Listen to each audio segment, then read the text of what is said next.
तो मैं आपका दोस्त जेम कुशवाहा, स्वागत है आपके अपने यूट्यूब चैनल बेसिक शिक्षा वित्त शिक्षा में। आज हम लोग बात करेंगे कि विवरणी को किस तरीके से भरें। जो फाइनेंशियल ईयर 2021-22 और जो असेसमेंट ईयर 2022-23 है, इसमें अपनी विवरणी को किस तरीके से भरें जिससे टैक्स से बच सकें या कम से कम टैक्स में विवरणी को कंप्लीट कर सकें। तो उसके लिए मैं आपको सबसे सरल और आसान तरीका बताने वाला हूं, जो विद इन आप 5 मिनट में, ये डॉक्यूमेंट आपके पहले कंप्लीट हैं तो विद इन 5 मिनट लगेगा जब आप पूरी विवरणी भर सकोगे। जैसे नंबर 1, तो शुरुआत में हम लोग देख लेते हैं कि शुरुआत से स्टार्टिंग से किस तरीके से एंट्री करनी है। तो जो बेसिक डिटेल आपकी है वो आपको तो भरना ही रहेगा।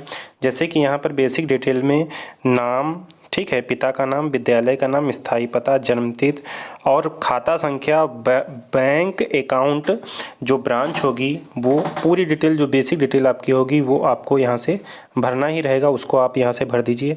उसके बाद में क्या करिए कि आप अपनी विवरणी, कभी कभी क्या होती, ब्लैंक विवरणी भी आपको प्राप्त हो जाएगी और कभी कभी विभाग आपको भरी भराई विवरणी दे देता है। तो जब आपको ब्लैंक विवरणी प्राप्त हो तो आप क्या करिए, पूरे 1 साल का आप स्टेटमेंट अपने बैंक से प्राप्त कर लीजिए। और जो आपकी नेट सैलरी जो अकाउंट में आती है, जैसे ये जो लास्ट में आपके पास में ये दिया हुआ है, ये आपका पूरा जो अकाउंट में आता है, ये आपके अकाउंट में आता है, ये आप फिगर मिलान कर लीजिए अपने बैंक अकाउंट से। अगर ये सही फिगर आपके विवरणी से मिल रहा है या जो आपको विवरणी भरनी है तो इसी तरीके से आपको भरनी है। और आपका मूल बेसिक जो वेतन है, मूल वेतन है, वो आपको पता होना चाहिए। देख लीजिए यहाँ पर जो बेसिक वेतन है आपका, मूल वेतन जिसको कहते हैं, ये आपको पता होना चाहिए कि हमारा कब कितना वेतन रहा है, उस हिसाब से आप विवरणी भरिएगा, नहीं तो फिर विवरणी आपकी गलत हो सकती है। तो यहाँ पर इंक्रीमेंट जो है वो जुलाई में लगता है। जुलाई में आपका जो मूल वेतन है वो वृद्धि हो जाती है उसमें, तो उस स्लैब को आप देख लीजिएगा, उसी के अकॉर्डिंग आपको विवरणी भरनी है। तो जैसे कि ये विभाग द्वारा पहले से ही भरी भराई विवरणी है, तो इसमें हम क्या करेंगे, इसमें पूरा सब कुछ आपके पास दिया हुआ है कि कितना आपको बोनस प्राप्त होना है, कितना आपके पीपीएफ में जाएगा, कितना आपको इन हैंड मिलेगा।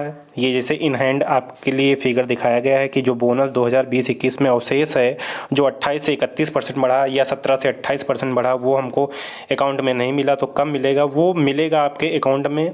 पीपीएम में मिलेगा तो कटौती के रूप में उसको देखा जाएगा, और अगर आपके अकाउंट में मिलेगा तो इनकम के रूप में देखा जाएगा, सैलरी के रूप में वो पूरा काउंट किया जाएगा। तो इस तरीके से आपके सामने ये दिया हुआ है, ठीक है।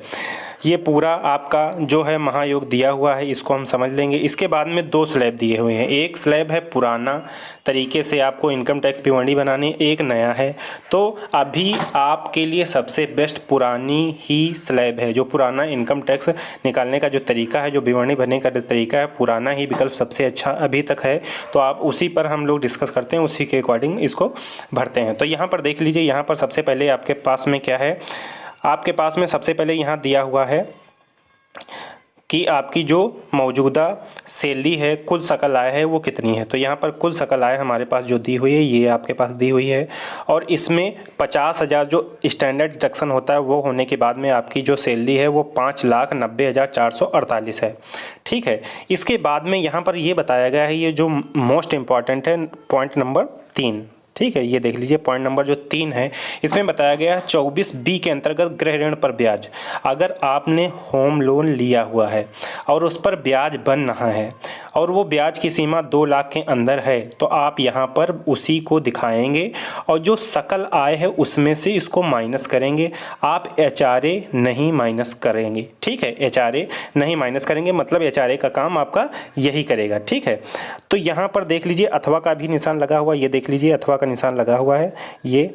तो यहाँ पर क्या है, या फिर आप जो होम लोन है उसका ऋण दिखा लीजिए, उसको अपने सकल आय में से घटा के और यहाँ पर लिख दीजिए। यहाँ पर अगर आपका होम लोन नहीं है आपके पास में, तब आप क्या करेंगे, इस वाले पॉइंट को कैलकुलेट करेंगे, इस वाले पॉइंट को हम समझेंगे, ठीक है। इस वाले पॉइंट में क्या ऐसा है, अगर आपके पास में होम लोन नहीं है तो क्या करेंगे, पॉइंट नंबर 3 का इसमें किया गया है, भुगतान किया गया किराया, मकान किराया जो है, आपने कितने में किराया, मतलब अपना रूम ले रखा है, जिसे मान लीजिए 3,000 रुपये महीने में आप रूम ले रखा है, तो आपका जो किराया होगा वो 36,000 होगा 1 साल का। तो यहाँ पर क्या करेंगे हम, जो 3 का है यहाँ पर हम 36,000 फिल करेंगे। ठीक है, यहाँ पर क्या करेंगे, यहाँ पर हमको क्या करना पड़ेगा, इसके सामने यहाँ पर हम 36,000 फिल कर देंगे कुछ इस तरीके से। ठीक है, इसको अब देखिएगा।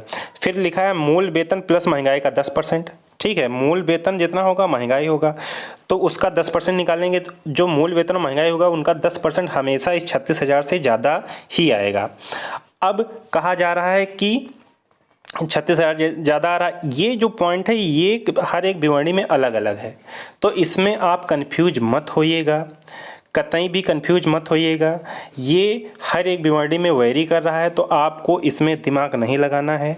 ये जो 36,000 हमने कैलकुलेट करके आपको बताया, आपने 5,000 का रूम लिया, आपने 10,000 का लिया, आपने 2,000 के लिया, इससे आपको नहीं मतलब है। जो रूम किराया होगा आपका ज़्यादा ही होगा, एचआरए आपका हमेशा कम ही होगा। तो आप सीधा क्या करिए, इस गा नंबर में जो ये गा नंबर दिया हुआ है, ये घा नंबर, ठीक है, ये जो घा नंबर दिया हुआ है सबसे लास्ट में, गा की धनराशि या कुल प्राप्त एचआरए ये वाला। ठीक है, आप क्या करिए, जो ये आपको एचआरए मिला हुआ है ये देख लीजिए, ये एचआरए आपको मिला हुआ है 16,000। क्या करेंगे, 16,080 जो है, 16,080 को हम यहाँ पर इसके सामने यहाँ पर ऐसे लिख देंगे। ठीक है, उसके बाद में हम घटा देंगे। घटाने के बाद में जो शेष सकल आय है ये देख लीजिए, ये जो शेष सकल आय है, सबसे पहले जो कुल थी उसमें से 50,000 घटा, उसमें से ये घटा देंगे। जो शेष सकल आय आपके पास बचेगी वो आपकी बच जाएगी, ये बचेगी 5,90,448, 5,90,448। और इस कॉलम में आप भर देंगे, इस वाले कॉलम में आप यहाँ पर भर देंगे। ठीक है, इस वाले कॉलम में भर देंगे। अब आ जाइए कटौतियों पर, जो आपको मतलब छूट मिलनी है उस पर आ जाइए, डिस्काउंट कह लीजिए, कुछ भी कर लीजिए। 80C के अंतर्गत, 80C के अंतर्गत कौन कौन सी छूट मिलती हैं देख लीजिए। 80C के अंतर्गत हमको छूट मिलती है GPF, PPF, NPS। ठीक है, या फिर सामूहिक बीमा जो विभाग करवाता है यहाँ पे लिखा हुआ है। व्यक्तिगत बीमा आप अगर करवाएं यहाँ लिख सकते हैं। इसके बाद में गृह ऋण मूलधन का पुनर्भुगतान प्रमाण। ठीक है, अगर गृह ऋण लिए हुए हैं पुनर्भुगतान करते हैं तो उसका प्रमाण यहाँ पर भी लगा सकते हैं। ये आपको जिन्होंने गृह ऋण लिया होगा उनको ये कायदे से पता होगा क्या होता है ये। इसके बाद में ट्यूशन फीस अगर आप लगाना चाहें तो यहाँ पे लगा सकते हैं, उसका सबूत होना चाहिए आपके पास में। इसके बाद में 80C के अंतर्गत जितनी भी चीज़ें आती हैं आप यहाँ पे लिख के और टोटल कर सकते हैं। जैसे कि हमारे पास 80C का जो टोटल है वो हमारा है 64,909, 64,909। तो हम क्या करेंगे, जो हमारे पास कुल सकल आय आई हुई थी, कुल सकल आय हमारी थी, ये देख लीजिए 16,000 घटाने के बाद में, 16,000 जब हम घटा देंगे तो उसके बाद में हमारे पास जो आया हुआ था वो कुछ इस तरीके से आया हुआ था, 5,90,000। और ये जो था ये था 50,000 घटाने के बाद में। उसके बाद में 16,080 और घटाएंगे तो हमारे पास जो कुल सकल आय जिस पे हमको टैक्स देना पड़ेगा, जो टैक्स के लिए है वो है 5,74,368। ठीक है, अब क्या करेंगे, इसमें से हम घटा देंगे जो हमारी टोटल छूट है। छूट कितनी है, हमने जमा कर रखा है अपना पैसा इधर उधर हर एक जगह, वो है 64,909 रुपया। अब जब 64,909 रुपया हम जब घटा देंगे 5,74,368 से, तो क्या हमारे पास बचेगा, जो शेष बचेगा वो बचेगा हमारे पास 5,09,459 रुपया। ठीक है, अब इस पर हमको टैक्स लगाना है, इस पर हमको क्या करना है, टैक्स लगा देना है। और इसके बाद में अगर आपके पास में, अगर ये तो हमने छूट बताई, इसके अलावा छूट जो होती है वो होती है 80CC 1B के अंतर्गत पेंशन फंड में अतिरिक्त अंशदान। ठीक है, अब क्या करेंगे, एक आपका ये भी होता है, कई सारी बीमारी ऐसी होंगी जहाँ पर 80CC D 1B के अंतर्गत NPS भी शामिल कर सकते हैं। ये भी प्रावधान है, अगर आपकी जो छूट है वो 1.5 लाख के ऊपर निकल रही है NPS मिला के, तो आप क्या करिए, यहाँ पे थोड़ी चतुराई करिए और जो ये चीज़ है, जो आपकी छूट है, इसमें से एनपीएस यहाँ पर मत जोड़िए। अगर एनपीएस जोड़कर आपकी जो छूट है मान लीजिए 1,80,000 हो रही, तो आप यहाँ पर एनपीएस रहन दीजिए। आप एनपीएस क्या करिए, 180 CCD 1B के अंतर्गत एनपीएस, कई सारी बीमारी यहाँ ऐसी होंगी जिसमें एनपीएस यहाँ पर दिखाया गया होगा। जो 50,000 तक आप मैक्सिमम जोड़ सकते हैं, तो 1.5 लाख वो हो गया, 50,000 इसमें जोड़ देंगे मैक्सिमम, तो आप 2 लाख तक छूट ले सकते हैं केवल आप 80C के अंतर्गत। उसके बाद में क्या करेंगे आप, अगर आपने कहीं पर चिकित्सीय बीमा किया हुआ है 25,000 तक, इसके बाद में विकलांगता में 75,000 तक, अगर ये कोई भी आपके पास में शिक्षा लोन हो गया, ब्याज हो गया, इस तरह प्रधानमंत्री राहत कोष में आपने दिया है, तो बाकी सब इसमें जोड़ लीजिए। जोड़ने हमारा तो कुछ ऐसा है नहीं, इसलिए मैंने बताया कि आपको 5 लाख, मतलब हमको 5,09,459 रुपये पे देना। अगर ये कोई भी चीज़ यहाँ पर हमारे पास होती तो इसको भी हम घटा लेते, लेकिन ऐसा नहीं है। अब हम चलते हैं नेक्स्ट कॉलम पर। अब नेक्स्ट कॉलम जो हमारे पास ये है, कर योग्य आय। कर योग्य आय हमारे पास आई है, वो है 5,09,000, ठीक है, और 459 रुपया यहाँ पर। अब इस पे हम टैक्स लगाएंगे। टैक्स कैसे लगेगा देख लीजिए, यहाँ पर साफ साफ दिया हुआ है। अगर 5 लाख के ऊपर आपकी कर योग्य आय है तो नंबर 1 12,500 जो छूट मिलती है तो आप भूल ही जाइए। इसलिए हम कोशिश करेंगे इतनी ज़्यादा कटौती जमा कर दें कि हमारी जो टोटल यहाँ पे जो निकल के आए, यहाँ पे जो निकल के आए इसके सामने वो 5 लाख के नीचे हो। यहाँ पर आपको ऐसा कर देना है कि LIC में जमा कर देना है या फिर PPF में डाल देना, इतना डाल देना कि आपकी जो इनकम है टोटल वो 5 लाख के नीचे आ जाए, तो आपको 12,500 छूट मिल जाएगी, आपका जो टैक्स होगा नील हो जाएगा, ठीक है। लेकिन अगर 5 लाख के ऊपर 1 रुपया भी है तो आप इसके अंतर्गत नहीं आएंगे, नील के अंतर्गत नहीं आएंगे। फिर क्या होगा, कुछ इस तरीके से आपका कैलकुलेशन होगा। जैसे मान लीजिए यहाँ पर दिया हुआ 2.5 लाख तक वो कुछ नहीं लेगा, और जो सीनियर होंगे 60 साल के ऊपर उनको 3 लाख तक कुछ नहीं देना होगा। तो यहाँ पर जो 25,000 है, 25,000 नहीं, 2.5 लाख जो है, 2.5 लाख पर, शुरुआती 2.5 लाख पर वो आपसे कुछ भी नहीं लेगा, 0% ब्याज, ठीक है। प्लस जो दूसरा 2.5 लाख उसमें जोड़ेंगे, ठीक है, क्योंकि 5 लाख के ऊपर आपकी है, उस पे कह रहा है कि हम 5% ले लेंगे। ये देख लीजिए 5% ले लेंगे, तो जो 2.5 लाख तो कुछ नहीं लेगा भाई, 5,09,459 है, तो ये 2.5 लाख तक कुछ नहीं लेगा, 2.5 लाख बचा, ठीक है। क्योंकि 5 लाख तक 5%, उसके ऊपर जितना होगा 20% होगा, तो 2.5 लाख बचेगा। 2.5 लाख पर वो क्या करेगा, 5% के अनुसार ले लेगा, तो आपका आ जाएगा 12,500 रुपया आपको देना पड़ेगा। लेकिन अभी क्या है, अभी आपके 9,459 रुपये बाकी हैं, ठीक है। उस पर भी कितना लगेगा, उस पर जो लगेगा वो लगेगा 20% के अनुसार।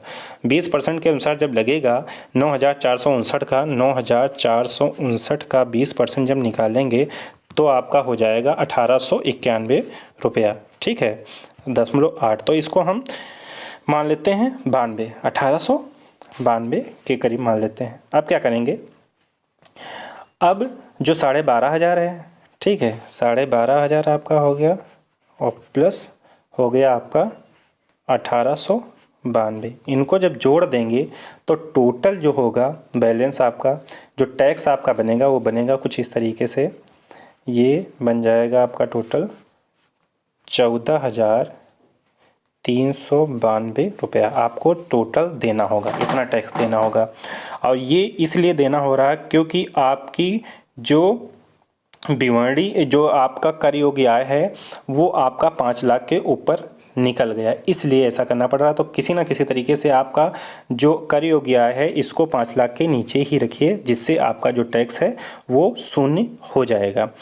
और हाँ, कुछ लोगों की ये होती है कि जैसे टैक्स बनने के बाद में अगर टैक्स आपका लगता है तो उसके बाद में ये 12,500 तो छूट मिलेगी ही नहीं, आपको शिक्षा उपकर और देना पड़ेगा, ठीक है। शिक्षा उपकर जो है 4% और देना पड़ेगा। जैसे आपका आ जाएगा 14,392, उसका फिर 4% निकाला जाएगा, फिर टोटल जोड़ लिया जाएगा, ये देख लीजिए, फिर टोटल जोड़ा जाएगा।